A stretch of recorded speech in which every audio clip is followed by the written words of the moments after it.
today we definitely aim to make all of you understand the that phonemic awareness and what really happens in it, what are the important concepts that we should be dealing with it, and to connect it with reading achievement.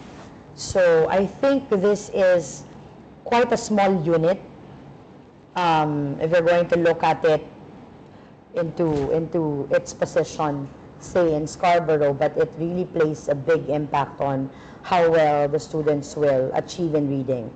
We will also try to identify the current skill of the learners in performing specific phonemic awareness tasks. So you'll also be given strategies that are very practical and that you can easily apply on Monday when you already have your classes, right? So we will also try to answer the questions that you probably have in your mind about this topic. You might be doing this already, or you may be, of course, using some phonemic awareness activities already in your classes, but it's very crucial for us to align it with where it is placed into the reading development of a child. And definitely, hopefully, you would also be able to retell the sequence of tasks that are required in a phonemic awareness task. Okay.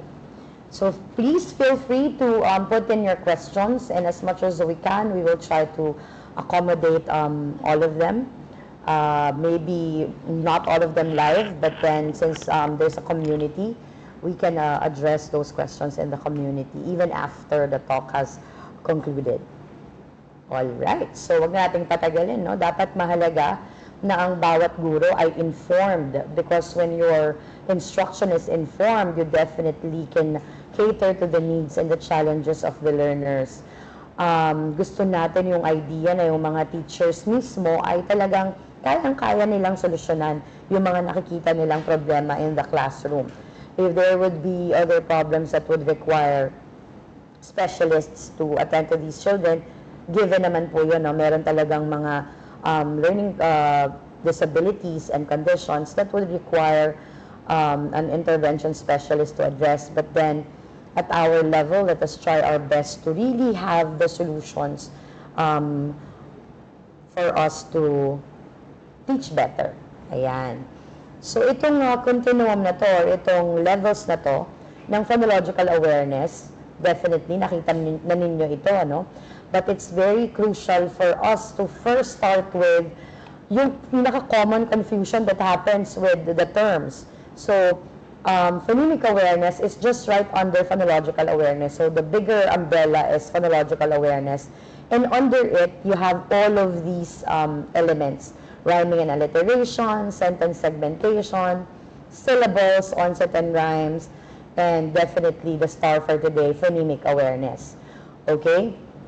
Yung rhyming and alliteration, even before school, that can already happen when the parents or the caregivers of the learners would sing to the children common nursery rhymes that have repetitive words in them, and that's like a sound play for their ears, right? If they would be hearing words with similar endings or with a certain syllable count, then it would strengthen their ability to discriminate sounds. So learning happens even prior to schooling.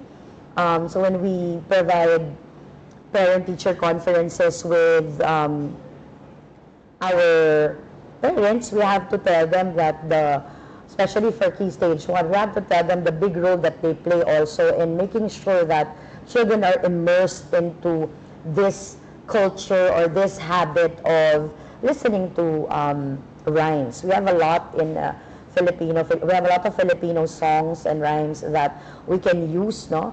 That would develop that ease in identifying the sounds that they hear and grouping them, classifying them, locating where they are in words.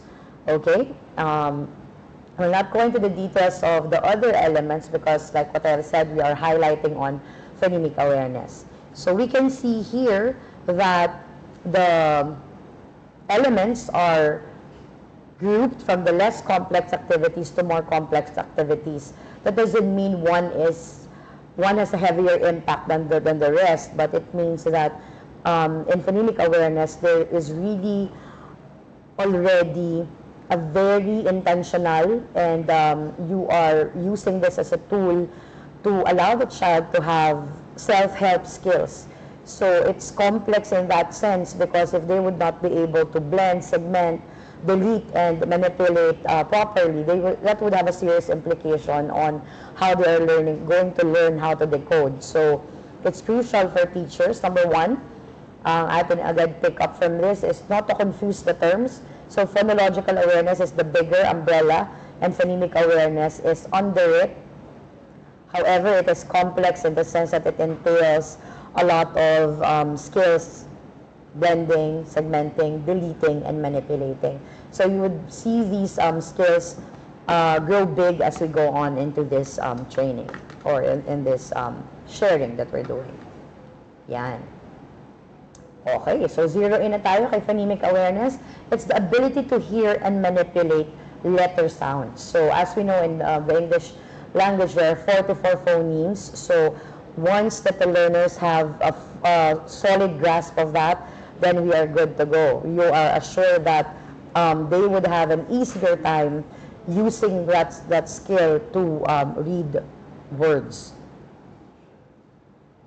Okay, if we take a look at this illustration, right, you see here the phoneme. So we would normally associate that with this, the symbols, the slash symbols, right, which tells us that it is a sound, right? So phoneme is standing for the sound, and the grapheme would be the symbols that you see in print. So in the word cat, your phonemes are k, a, t, just like what you had in your practice a while ago. And then as represented by the symbol, that would be the letter C, A, and T. Okay, and that is understanding print, that when a child sees the letter C-A-T, the child will already know that these letters make the sound k, a, t. Okay, I think this is a very good point to emphasize that when do you teach phonemic awareness? What if it did not happen prior to learning to read? Would that be a problem? This is one of the questions that I always get during teacher training. Teacher, hindi ako nagpapamanipulate ng sound when I teach them to read. Would that be a problem? So when you teach phonemic awareness prior to decoding instruction or phonics, it actually facilitates the learning to decode. However, if you teach it within, it will definitely refine and extend. I think it's critical to focus on those two terms. So again, when it is taught prior, of course that's the ideal, prior to decoding, then it will facilitate the learning to decode easier, because they can already discriminate the sounds and manipulate the sounds even without the graphic symbol. However, if you are doing this already while decoding instruction is happening, then it will refine and extend. So what is the implication of that? Then if you don't do it, then there's no refinement and extension, meaning there's a huge chance that children would just memorize the graphic symbols or the grapheme in words, and you are just assuming that they can read. But when you ask them to take out certain sounds in that word, they really have no skills to do that. So that is your gauge that, phonemic awareness is truly essential, because in the absence of it, real decoding is not happening, right? It's more of sight reading, familiarity with the letters, and associating that CAT is cat without really knowing that it's made up of k, a, and t. All right. So this illustration tells us that reading has a reciprocal nature, meaning the more complex domains help you with the more simple ones and vice versa, right? So they're complementing. You cannot take them in isolation. Yes, we teach all of them explicitly, but then it's very crucial that we know that this affects this. This element has an impact on this. And any a problem with any of these elements would definitely result to poor reading ability. That's why when they are submitted to an assessment, you would notice that there are no two difficulties that are alike. Some children would be very good in their listening. They can retell the story that you have said in proper sequence, but when they are doing that on their own or they are reading it independently, their comprehension is different. Similar with phonemic awareness. For example, they might be able to decode a word, but that doesn't necessarily mean that they can manipulate the phonemes in that word. So there's always a breakdown if these elements are not complementary and are not seen to be complementary with each other. So that we have to be intentional. Okay, so to summarize that, we can see that the impact of phonemic awareness on reading achievement. Okay, so tingnan muna natin, no, before we go into the impact of phonemic awareness on reading achievement, can we have some experiences from our audience on how are you seeing some challenges with your learners in terms of manipulating of sounds? Do you think that it's a common practice in your area that you not only teach them to blend and then to read words following the same pattern in a word family, but not really allowing them to manipulate the sounds in those words and even exposing them with non-words that would later on be part of longer words or bigger words? Can we have some teachers share your experiences with that? So that we can really verify, right, if phonemic awareness predicts later achievement in reading, and that if it truly increases reading achievement. Because in my previous discussion, I stated that if you have not been employing it in your current practice, then putting it into the decoding instruction would definitely refine and extend what you are giving. Okay, I've been seeing a lot of good mornings here. Good morning, everybody. But it would be nice if you would share your insights on your own experiences with phonemic awareness instruction. Okay. Okay, I can see it here. I have a senior high school student who can recognize the sound of letters and read basic CVC words. Since he's now in the senior high school level, what can the teachers do and where should we start his remediation? Okay, so since this is the second profile, no, the phonemic awareness has not been taught prior to the reading instruction or to the decoding, teaching of the decoding skills, then you would have to really marry it with the current practice. I think it shouldn't be awkward to really gauge the child's knowledge of letter sound correspondence, because that will tell you if the child really knows already the sounds of the letters. If not, then it would be beneficial to explicitly teach it, not in a kiddie format, because as you have said, the child is already in senior high school. So present it as a matter of fact. So today I'm going to present with you cards of the letters. I just want to gauge which letters are you not familiar with in terms of the sounds. And then let us have some sound manipulation activities. Let me check if you're having a hard time following where the sounds are in words, or if you cannot discriminate where that sound is when it's not in its original position. So I think for older learners, the approach should be like that, and not how we do it definitely with small children, but outright engage them in the transaction, let them know that you're there to help, and do not make it awkward for the children. Sometimes we want to teach the children, but we say a lot of things, unnecessary things like, "Nako, ang laki-laki mo na, hindi mo pa to alam, no? So kailangan aralin natin to." So side comments like this, that they have a detrimental effect on the children. So we have to be our scripting, the way that we deliver the instruction is very crucial, because especially for these children, meron na tong emotional element, right? They cannot take criticisms anymore in a light way sometimes, or they're very sensitive because of their difficulties and challenges. So we have to pay extra attention and prime on how we're going to communicate the instruction without offending them, or without further highlighting their challenges, diba? Parang let's work on their weaknesses by coming from their strengths.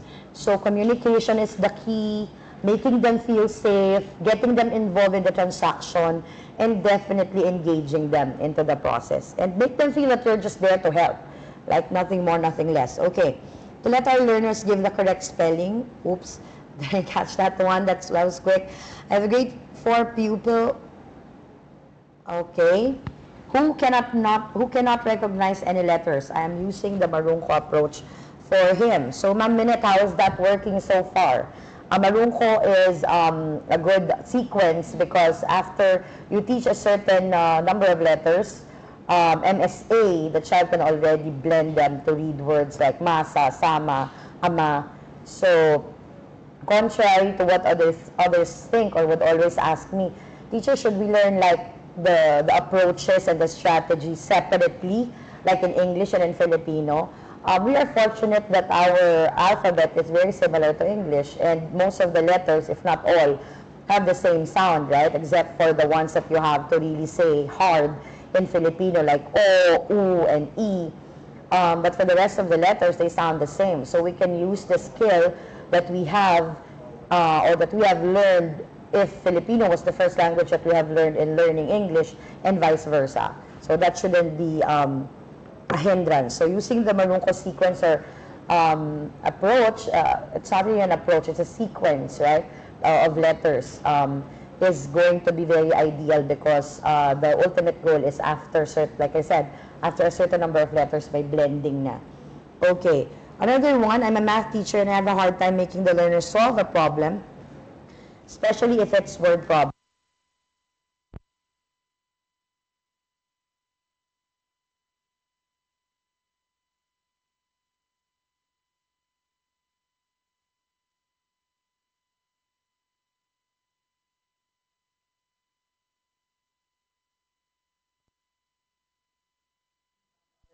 Areas like science, like social studies, in all of these subjects we comprehend, and so having great knowledge in reading can truly help them. Okay, but that's on comprehension. Let us highlight on phonemic awareness. Here, my grade 9 and 10 students cannot even identify the sounds.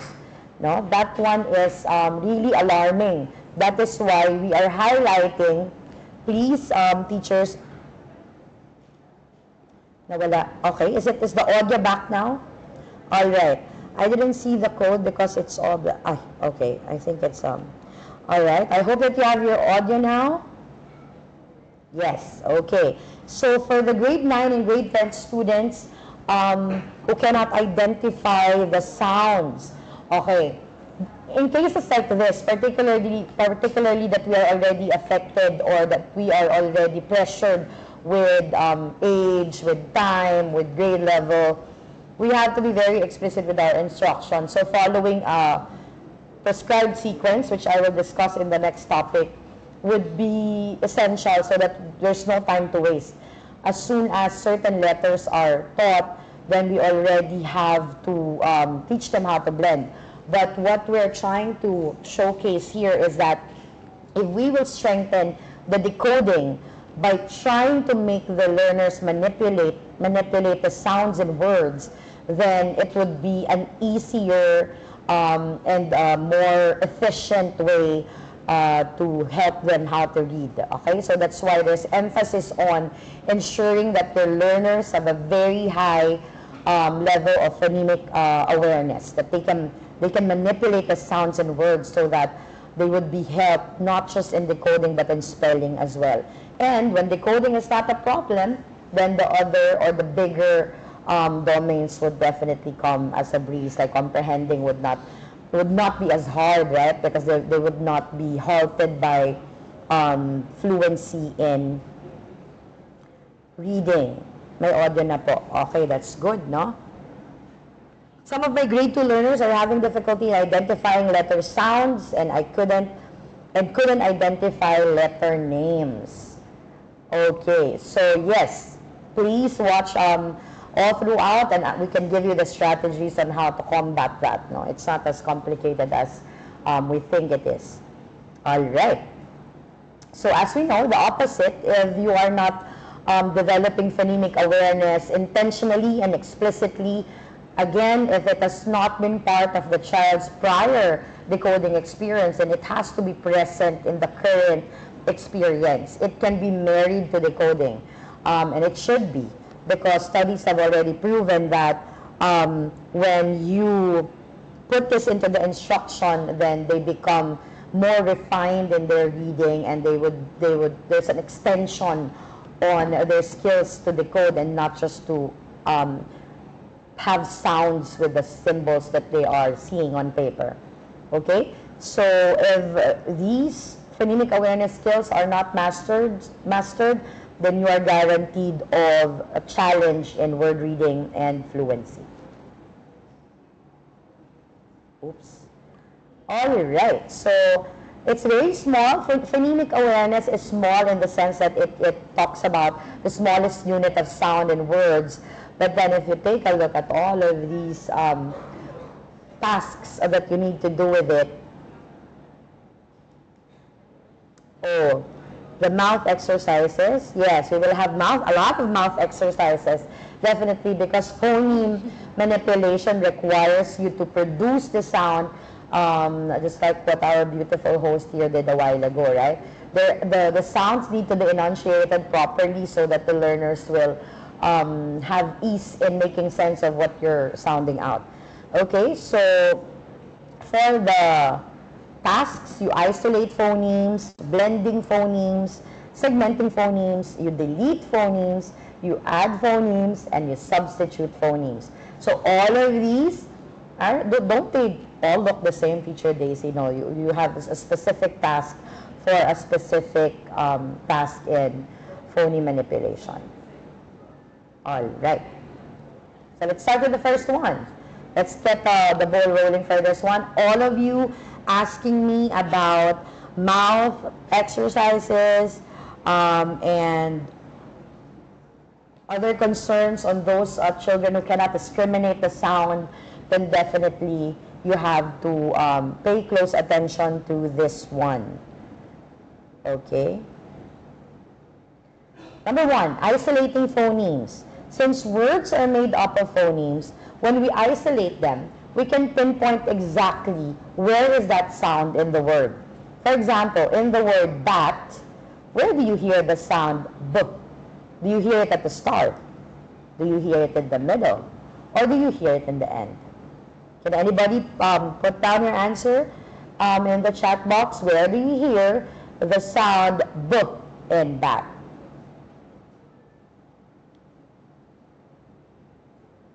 Okay, do we have some answers there? We have some hearts and thumbs up. That's good. That's cool. But please give me the answer. All right. I cannot see them here. Hold on. Okay. Let us have that currently. Okay. So you hear the B at the start of the word bat. As you can see, I didn't show the word bat, but I just showed the picture. So the kids would have a reference, and then just merely by listening to you, they have to be able to identify where you hear the B sound is in bat. Okay, so another activity that you can do, say the name of each picture, and then find and mark where you hear the B sound in each picture, okay? And then you have to circle the picture that does not have that sound. Okay, let us emphasize that this is very crucial for teachers to do, Because most of the time when we teach the letter names and sound, we just often show them a lot of pictures that start with this target letter. But we rarely ask them where they can hear that sound, that target sound in a word. So I think for the question a while ago, if the learners cannot retain the sound and the letter form, one of the main reasons for that is because it's always given to them as an initial sound. Like for example, if a while ago, the B sound is at the start, in table, it's not at the start. In bird, it's also at the start. And in the word pot, you don't hear it, right? So it's good to start practicing the differentiation or the variety on how phonemic or isolating phonemes in words should happen. So it shouldn't be just always presenting word cards where you can find the sound, the target sound at the start. Because what happens most of the time is they'll just remember the sound associating it with that word that starts with it. And when they're given drills on identifying where it is in a word elsewhere, in other parts of the word, they cannot anymore identify it, right? So alam mo na, hindi talaga niya hawak, no? Wala pa siyang full control of that sound, because if it's not in the start, at the start of the word, then the child can no longer give you the answer. All right. Wow, we have 100K at the moment. Ayan, ako, may mga nagsasagot dito. Thank you, teachers, for being so interactive with us. Bird, you can hear it at the start. Pot, none. Diba? Very simple drills. You only have pictures. You only need to have pictures, and then you need to have yourself saying the sound clearly, and you can already provide a very rich phonemic awareness instruction, particularly isolating phonemes to your learners. All right. Another interactive activity so that you can involve movement would be when you assign a group of kids for each position. So for example, in the word bat, some kids will take the B sound, some learners will be assigned to the A sound, and some would be assigned to the T sound. So if you give a certain sound, those assigned to them can either stand or clap. So you involve movement in it, and not just that, you are also putting their minds into the task of associating their body parts and their movements with a specific sound that they are asked to retain. So there's accountability, right? We're also establishing executive function skills in terms of having tasks for their working memory to be developed, right? And for their self-regulation, they have to be intentional in remembering that there's a sound assigned to them and there's an action assigned to that sound. Sometimes teachers would tell me, teacher, wouldn't that be very complicated for the learners, because you're asking them to remember the sound, you're asking them to remember the action. It's all a matter of I've read a comment here. Let me get back to that, Sir Leo. The problem is, okay, it's gone. But the question, I think I got it. The question was, the problem is they don't know the English word for the pictures. Then you can say the name of the picture, right? Because when you say the name, you don't really give away the sounds in the word. So pag hindi alam ng bata, okay lang yon, sabihin yung pangalan. Also, let us not limit the presentation of pictures to our children with familiar pictures. Sometimes they would say, limit it to the ones close to the experience of the child. Pero that's limiting. It has been our practice to always set what they can do, when in fact we have to do it the other way. Let us see how else can they extend. Diba? What is the extent of what the learners can do, and also address that. Because if we're always setting the limit, then they're also limited, right? So whatever culture or scenario that we put them into, they will develop a habit in doing that, and they will get used to it, and their brains will be wired to do that. So eventually, this will be an easy task for them, and you might have to level it up and put more challenging tasks for them. Okay. All right, so this is with higher difficulty. What else can you do? This time you want to involve the whole class. You will assign a sound per kid without any visual. In this case, a kid who's holding the number 1 card will be the G. The kid who's holding the number 2 card will be the A sound. And the kid who's holding number 3 would be the P. Okay? So what you're going to do is you're going to instruct them to arrange themselves according to the sounds given. So you'll say, of course, you have to start it out with the individual sounds first. Everybody who has the G sound, can you please raise your card?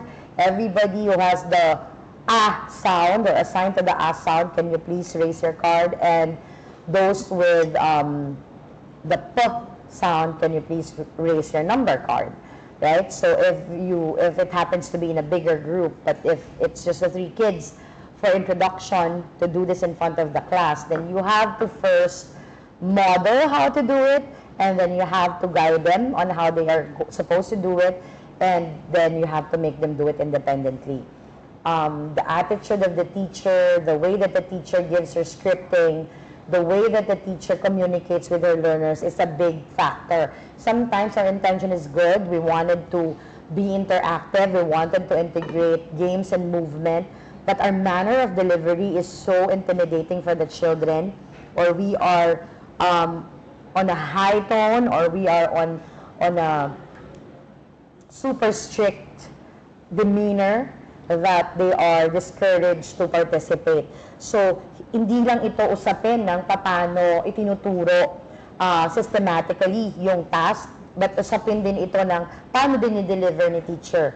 Because remember, learning happens in a safe environment, so you should always make the children feel emotionally secured and safe when you're delivering your instruction. So for example, there would be kids who cannot get the instruction. Diba? Huwag natin papagalitan, huwag natin i-embarrass yung kid kasi they might not be any more motivated to join the task. Kasi minsan sa kagustuhan natin na matutunan nila yung tinuturo natin, nakakalimutan natin na it takes them a while to really master or understand the instructions that we're giving. Okay, so yeah. For example, you wanted to just say, can you give me the letters, or can you give me, sorry, the number cards that make the sound up, right? Okay, so only numbers 2 and 3 should be able to give you the number cards. Okay, and then you can say, who among you has the G sound? Step forward. So this is also a good opportunity for you to practice them with functional words like forward, backward, rearrange, in the middle, start, end. Okay. Just the same, who among you has the sound P? Step backwards. And then, what sound has not moved yet? So as you can see, may variety, no? Hindi pa ulit-ulit yung tanong. It's very nice to surprise them with changes in how you do things. It's just the same thing, but you vary how you're going to sequence the instruction or the manner that you deliver it. Okay, now, can this be done as a whole class? Definitely. Ito yung mga gusto nating strategy, no? Yung, okay, yes, kunin muna ang loob. That's very important. That you are trusted, no? And it's a safe environment. So, gusto natin ng mga activities, as I was saying, na mai-involve yung buong klase. Kasi ito lagi yung problema, masyadong malaki yung klase ko. E i-involve natin sila lahat para may role sila, diba? So, you assign first numbers to the children, 1, 3, 6. Make them do counting, 1 to 8. So, 1 to 8, and then continuous 1 to 8. Now, everybody, those who have the numbers 1, 3, 6, you will be G. Those who are assigned with the numbers 2, 4, 8, you will be A, and those who are assigned 5 and 7 will be P. Okay? And then you call on a specific sound, and all those assigned as A would move forward, or if the space is limiting, then you can make them stand from their seats. At least they're moving, right? So that's the important thing. Okay, children who are challenged to isolate phonemes will definitely have problems relating these phonemes to letters. So kung hindi nila naririnig, mas malaki yung chance na kapag nakita na nila yung letters na nire-represent nito, hindi rin nila siya ma-associate with it at masulat. So I remember having a kid who has written soft as soft, tapos nung I made him correct it, he wrote soft. Meaning talagang may problema siya with the retention of the sounds that he hears in the word, no? Probably you also have experiences like this. So, in this case, the spelling is badly affected also by the lack of phonemic awareness skills. Okay, now we go into blending phonemes. Dito naman, ganun din, no? Parang may isolation din na mangyayari, but this time, you're going to make them combine it.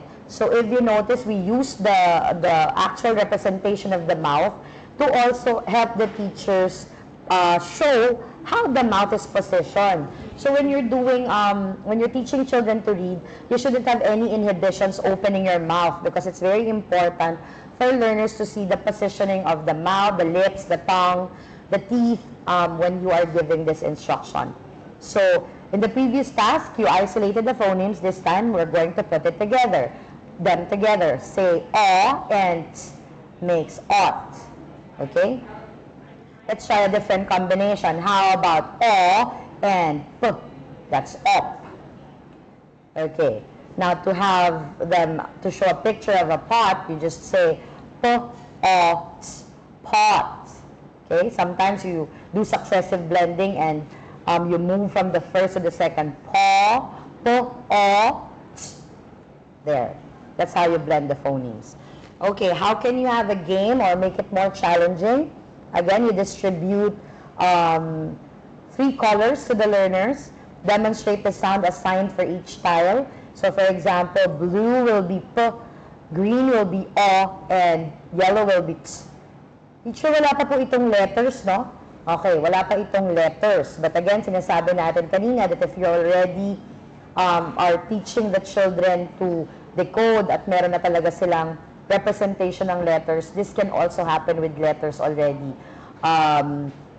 Current researches on phonemic awareness tells us that it's more functional if it's being done, the manipulation of the sounds is already being done with the letter representations.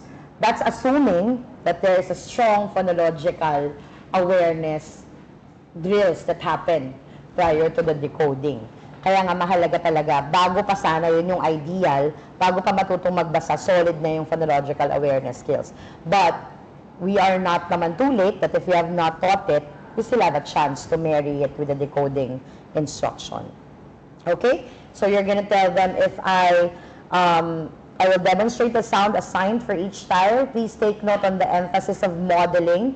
Ikaw muna yung gagawa. Hindi pag sinabi mo na ang blue ay P, ang green ay O, ang yellow or orange ay alam na agad yun ng bata. Definitely you have to practice that first. So let me do it first, show you how it's done, and then you do it on your own.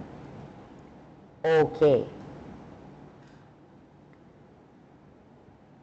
Yes. Okay, please take note also of, you love the visual. Yes, I love the visuals too. No, they're very good here in creating the visuals. Thank you for complimenting the hardworking team who worked on the visuals. Totoo po yan. Dapat yung visuals natin ay napaka-representing ng ating sinasabi, no, para hindi nakakalito.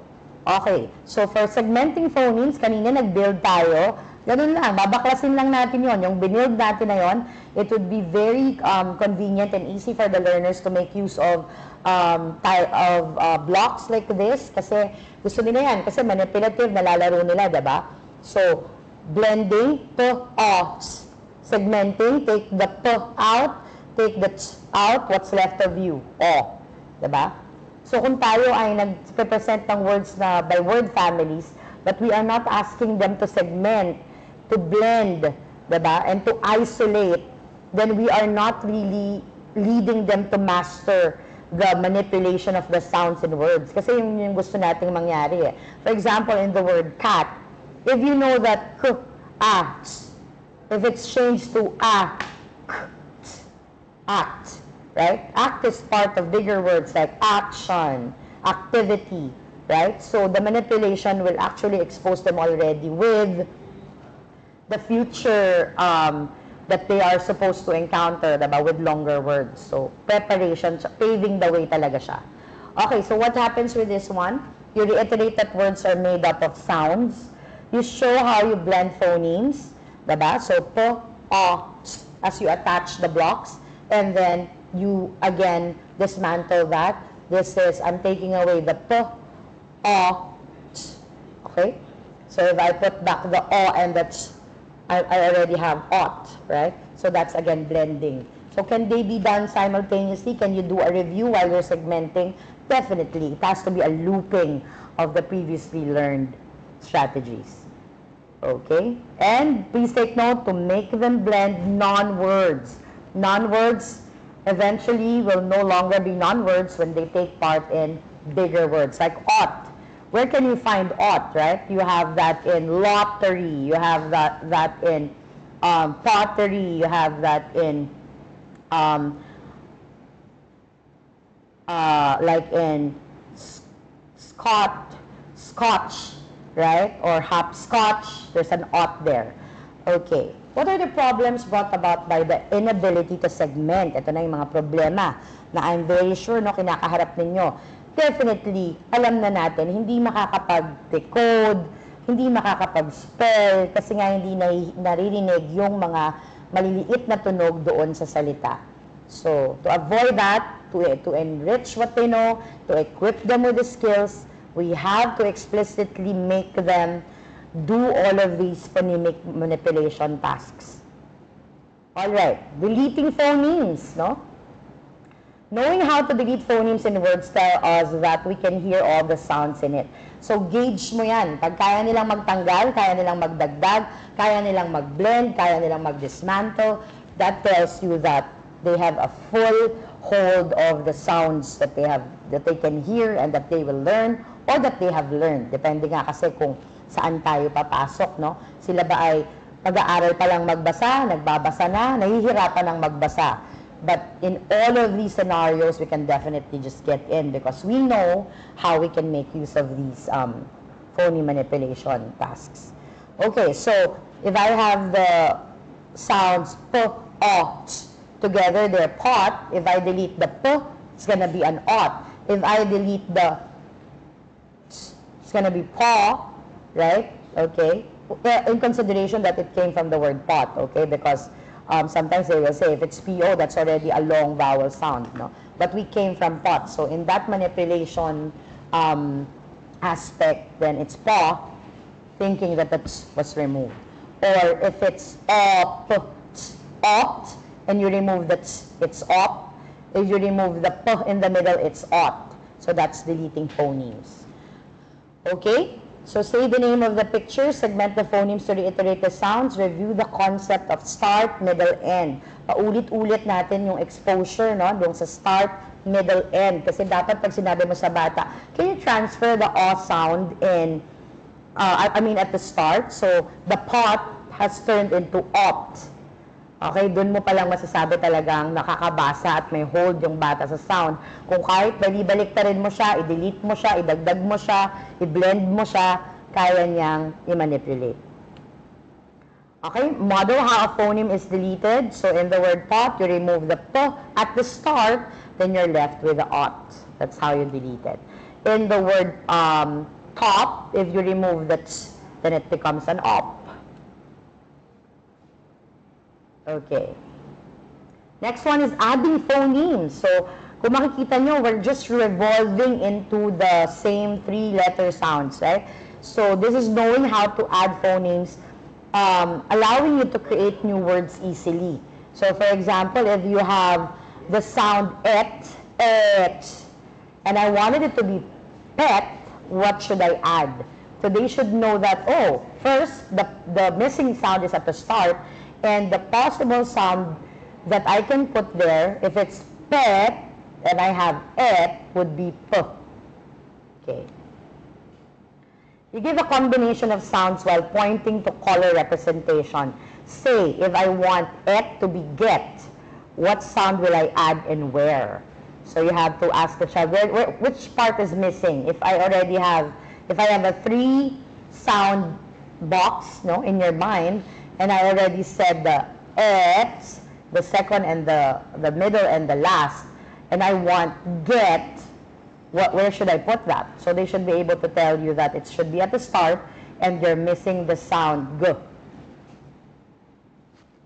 Okay, now you can also do the same task that we did a while ago by pairing up.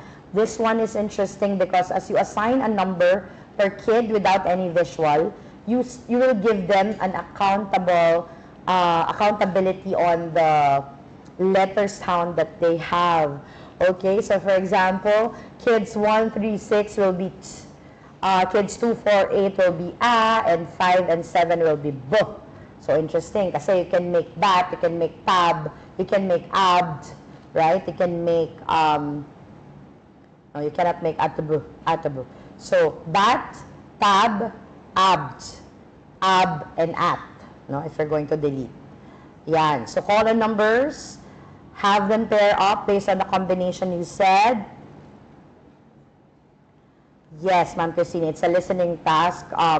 However, like what I have mentioned a while ago, in research, if they are already reading and you integrate it with phonics, that's perfectly fine with the visual of the letters, because anyway, that's your goal, right? Okay. But initially, establish muna talaga yung listening nila. Okay, so you're asking them to line up. All numbers assigned with a, pair up with those assigned with b. And then you'll ask them of their numbers. Are they really representing those sounds?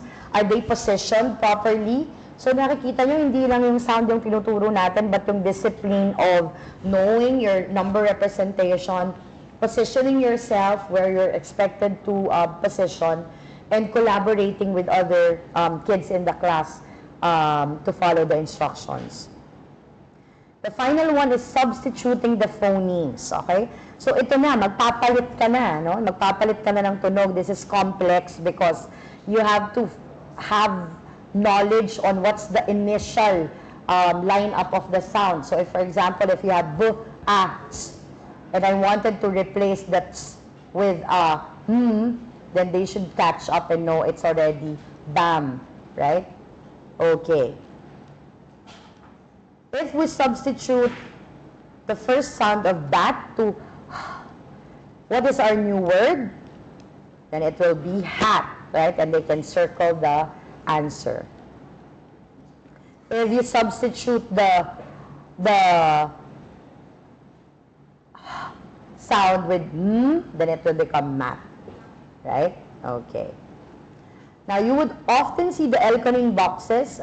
These are sound manipulation boards where, for instance, you say in the word cat, where do you hear that? Then they can move the tile up into the green box and so on, right?